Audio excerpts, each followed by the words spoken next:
zákousky u pana profesora už několik let, asi tak od 97. 8. si tak nepamatuju, jsem byl léčen.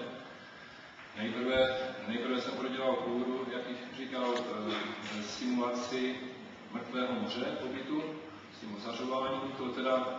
To mě zlepšilo o takových 70% proti tomu, že jsem měl jako po celém těle generalizující formu.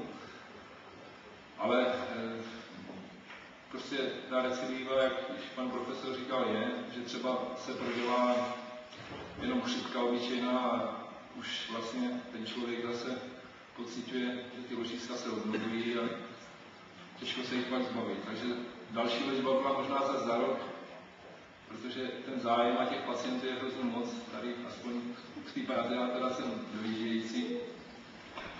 Takže i přesto, že jsem dojížděl tady do Krkonoší, tak prostě jsem byl hrozně vděčný za to, že mě to pomohlo, to první léčení. Jinak od malinka jsem to měl od 6. třídy, tím trpí. Dědeček to měl jenom na kloubek na ruce, ale prostě asi já jsem se tak domníval, že v tom prostředí před těma lety bylo zdravějíc, takže i ty stresy nebyly a měl toho podstatně méně než já. Já jsem to měl vlastně po celý ruku, po nohou, na rukách, ve kštici, hlavně taky v uších, to taky vadí praská, to člověk nemůže spát, pálí to. Kdo to zná, kdo to prodělal, tak jistě mi dal za pravdu. A tyto léky nový z Austrálie, to prostě byl zázrak, jinak se to nazvat nedá, protože vlastně já jsem to začal používat od prosince,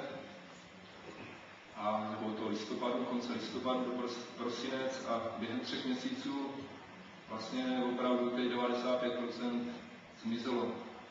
Takže je to zázrak a chci poděkovat všem, kdo se na tom podílí a dali nám to k dispozici.